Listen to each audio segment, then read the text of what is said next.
Welcome to the Deep Dive, where we take your sources, articles, research, notes, and really dig out the essential insights.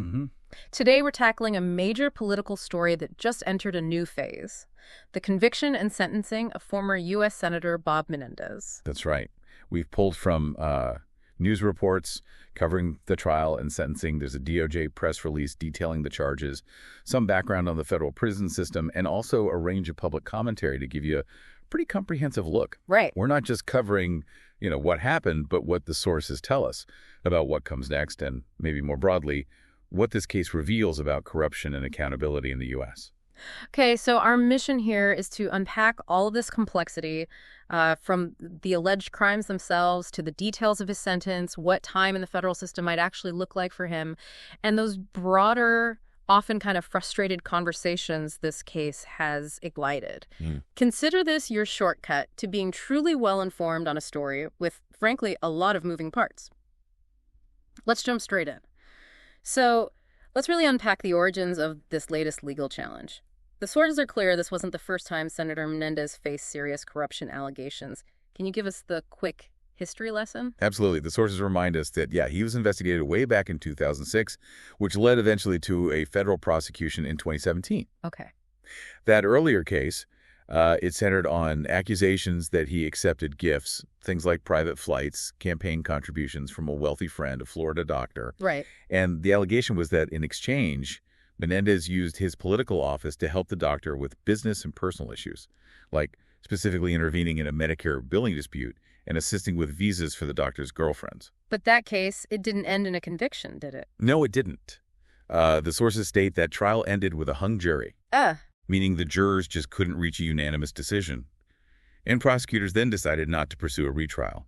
So, he avoided conviction that time. Which makes this second indictment, years later, particularly notable. I mean, the sources point out this makes him the first sitting U.S. senator to be indicted twice on unrelated charges. That's a significant point. So what were the core accusations in this recent case, the one that led to the conviction? Well, the indictment, unsealed in September 2023, laid out a scheme involving Menendez, his wife Nadine, and 3 businessmen from New Jersey. The central charge was basically a bribery scheme. Okay. He was accused of conspiracy to commit bribery, honest services fraud, and extortion. And the alleged scope of this scheme, it feels almost cinematic, judging by what investigators reportedly found. It certainly does. According to the sources, when the FBI searched his home back in June 2022, they discovered something pretty striking: over $486,000 in cash. Wow. And the sources detail that much of it was stuffed into envelopes and hidden in clothing, closets, and a safe.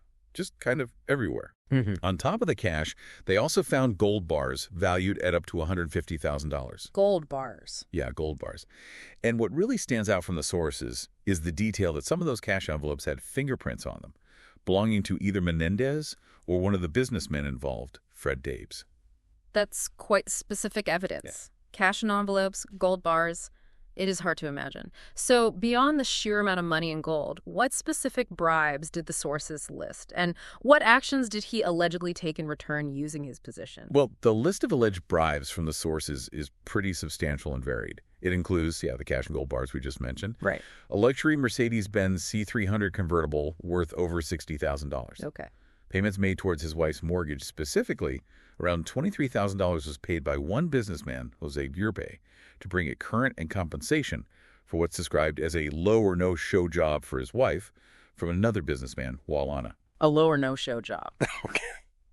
And for these alleged bribes, the sources say he leveraged his considerable power as a U.S. senator, particularly his role on the Foreign Relations Committee. Yeah, that's a key insight from the sources.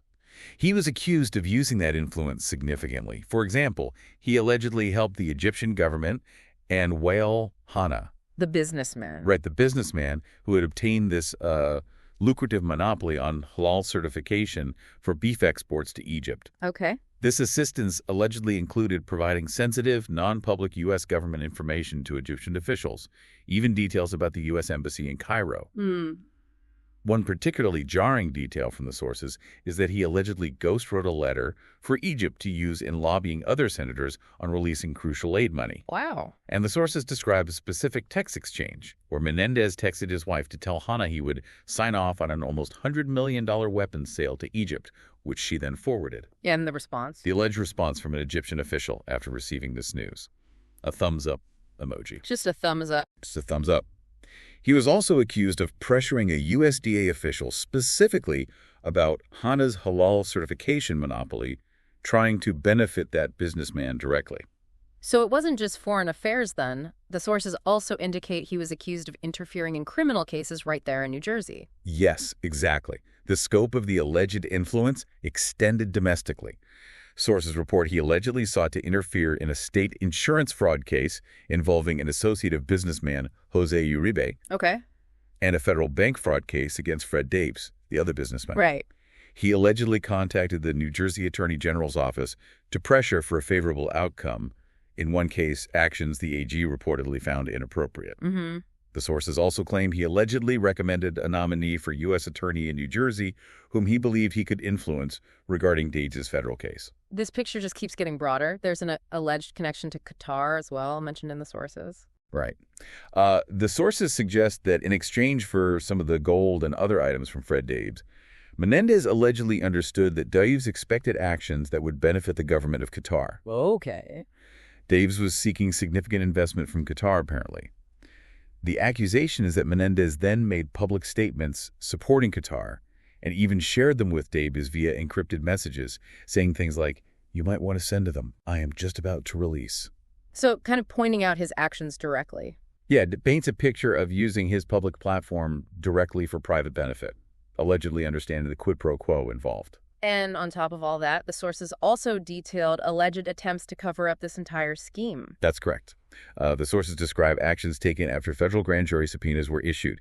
His wife and Jose Uribe allegedly agreed to falsely claim the payments for the Mercedes-Benz were actually a loan. Ah, okay. Trying to relabel it. Exactly. Later, Menendez and his wife reportedly tried to return some of the alleged bribe money and payments, and then falsely labeled them as loan repayments in documents they provided to the grand jury. Mm-hmm. Even his lawyer was reportedly accused of making false statements to prosecutors in September 2023, denying Menendez knew about certain payments until receiving subpoenas and, echoing the false claim that they were loans. It really sounds like a multi-layered alleged conspiracy involving multiple people and significant efforts to conceal it.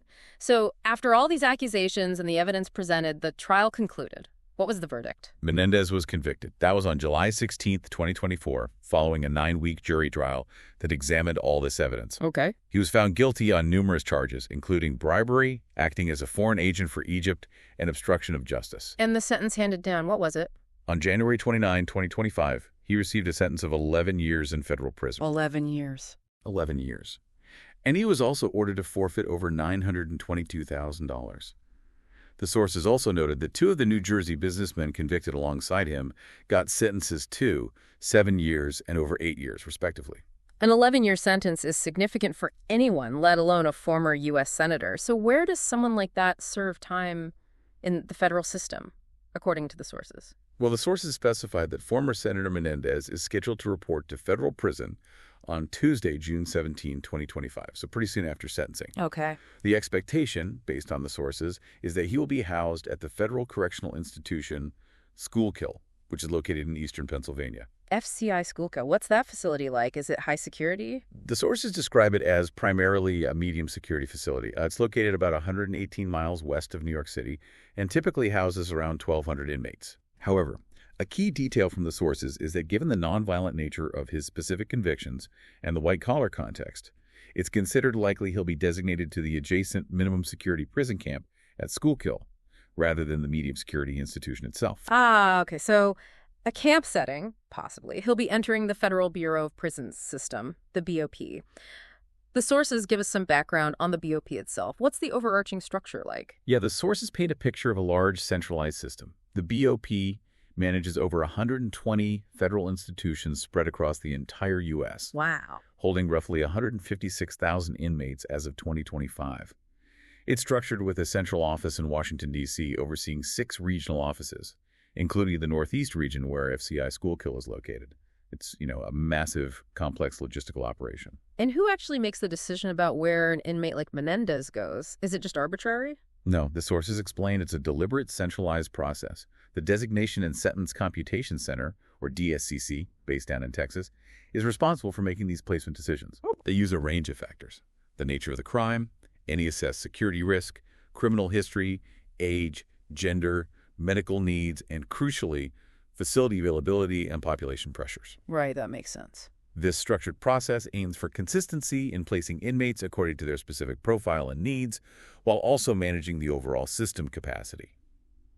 Now, serving an 11-year sentence is obviously a long time, but the federal system does have mechanisms that can potentially reduce the actual time an inmate spends incarcerated, according to the sources we looked at. Right, that's important context. What do the sources tell us about how inmates can potentially shorten their sentences? What are the mechanisms? Well, the primary mechanism mentioned is the federal good time credit system. Okay. This system allows inmates to earn time off their sentence, specifically up to 54 days per year for maintaining good behavior and adhering to prison rules. So it's an incentive. Exactly. It functions as a significant incentive for inmates to be compliant and avoid disciplinary issues. However, the sources also note that eligibility isn't universal. Inmates with certain very serious offenses or life sentences might not qualify, and importantly, any disciplinary problems can lead to the loss of already earned credits. So good behavior is absolutely essential for earning those credits. What about programs? Things aimed at rehabilitation. Yeah, the BOP offers a variety of programs designed to help inmates prepare for eventual release back into society. These include opportunities for academic education, like working towards a GED or taking correspondence courses, vocational training in various trades to build marketable skills, and mental health services for those who need them. The system aims to provide inmates with resources to, improve themselves during their incarceration. And there's a specific program focused on substance abuse that the sources highlight. That seemed significant. Yes, the Residential Drug Abuse Treatment Program, known as RDAP. The sources point to this as a particularly impactful program within the BOP. Okay. What is it? It's a voluntary intensive program, typically lasts about 9 months, and requires around 500 hours of participation. What makes it significant is the incentive. Inmates who meet specific eligibility criteria, including having a verifiable substance use disorder and enough time left on their sentence to complete it, can qualify for up to a 12-month reduction in their sentence. A full year. Up to a full year, plus increased eligibility for placement in halfway house toward the end of their time. It's highly sought after because of these benefits. I can imagine. So actively participating in these programs and consistently demonstrating good conduct can genuinely impact the amount of time someone serves. As inmates get closer to release, are there specific programs to help them transition? Yes, the sources describe release preparation programs offered by the BOP. These focus on practical skills needed for life outside things like resume writing, job searching, managing finances. Practical stuff. Exactly. Additionally, eligible inmates may be transferred to a residential reentry center, commonly called a halfway house, for up to the final 12 months of their sentence. This is a critical step. It allows inmates to work in the community and reconnect with family under supervision, serving as a kind of structured bridge back into society and reducing the shock of just sudden release. And the First Step Act legislation played a role in expanding some of these opportunities, right? I remember reading that. Yes, absolutely. The sources mention the First Step Act of 2018. This legislation significantly expanded the types of recidivism reduction programs available and created new incentives. How so? Under this act, eligible inmates can earn additional time credits for completing approved programs, which can further speed up their transfer to a halfway house or even slightly shorten their total sentence length. Interesting. The underlying philosophy, according to the sources, is that investing in well-managed prisons and robust programming ultimately enhances public safety by making inmates less likely to reoffend upon release. It's a much more detailed and structured system than perhaps many people realize, with various pathways that can affect an inmate's experience and the actual time served. Yeah, it's definitely a complex bureaucratic system designed to manage large populations, with specific incentives and requirements inmates have to navigate. Okay, here's where the deep dive really gets into the broader implications, I think. Beyond the specific details of the Menendez case and his sentence, the sources touch on some really fundamental themes about corruption in government and how the public reacts to it. Yeah, this case seems to have tapped into some deep-seated public frustrations based on the commentary in the sources. Right. One recurring theme is the perceived difficulty in drawing a clear line between legitimate political activity, Right. like receiving campaign donations or doing favors for constituents or friends, and outright illegal bribery. As one source put it, it's easy to blur the lines between a friendship and a bribery scheme. Mm-hmm. This ambiguity and the arguments lawyers make about gifts not being bribes or that no direct action was taken because of a gift highlight a real challenge inherent in prosecuting corruption.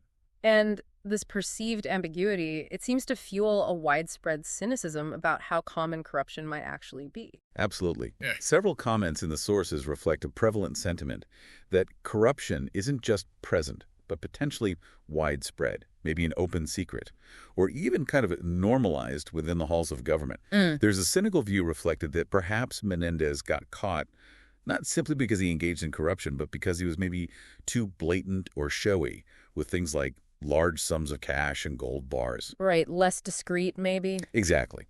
Some commentary even half-jokingly suggests that less visible forms of potential misconduct, maybe like insider trading, might be seen as safer from prosecution. This public commentary really paints a picture of a populace that views political corruption with significant skepticism and, frankly, resignation. The sources also reveal a strong public opinion regarding the consistency of the justice system itself when it comes to public officials. That came through loud and clear. Yeah, this is a critical point raised by the sources. There's a very clear desire expressed for accountability to be applied consistently to corrupt officials, regardless of their political party. We see a range of commentary reflecting this.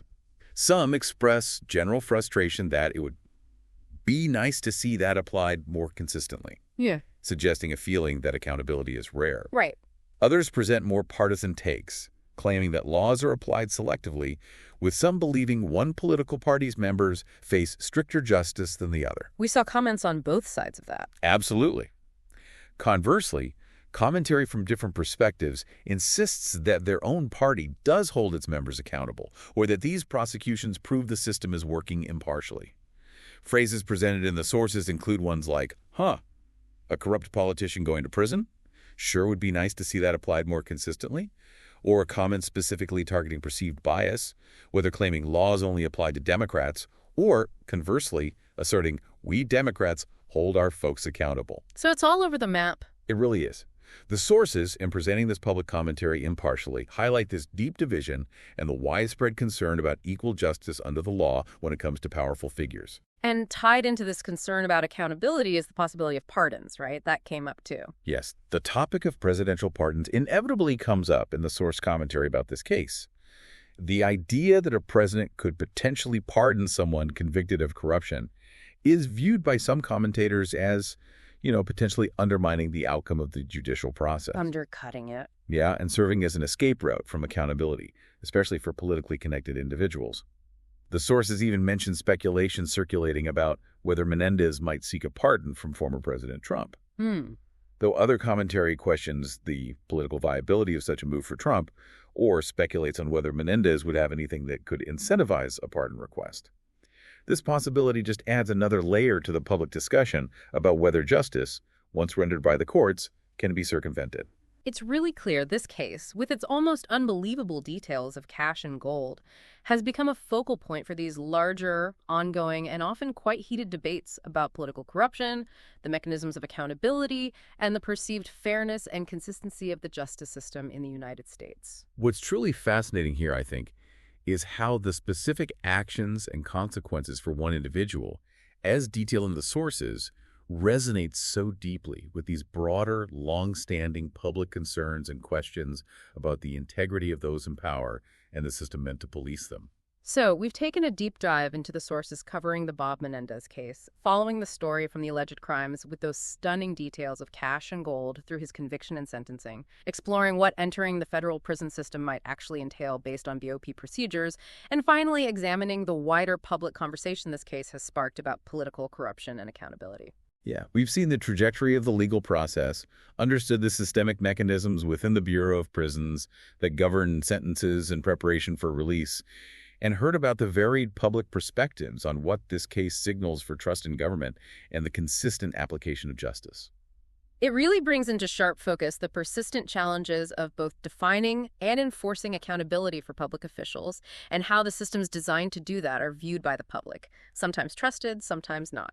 This case certainly provides a wealth of material for reflection, that's for sure. It really does. So what does this all mean for you, the listener? Think about the striking contrast between the specific, almost theatrical details of the alleged bribes, the cash stuffed in envelopes, the gold bars, and the systemic, often bureaucratic processes of the justice and prison systems that follow. How does the vivid nature of this particular case influence the public's already complex and often cynical view of political corruption and accountability? That's something for you to mull over.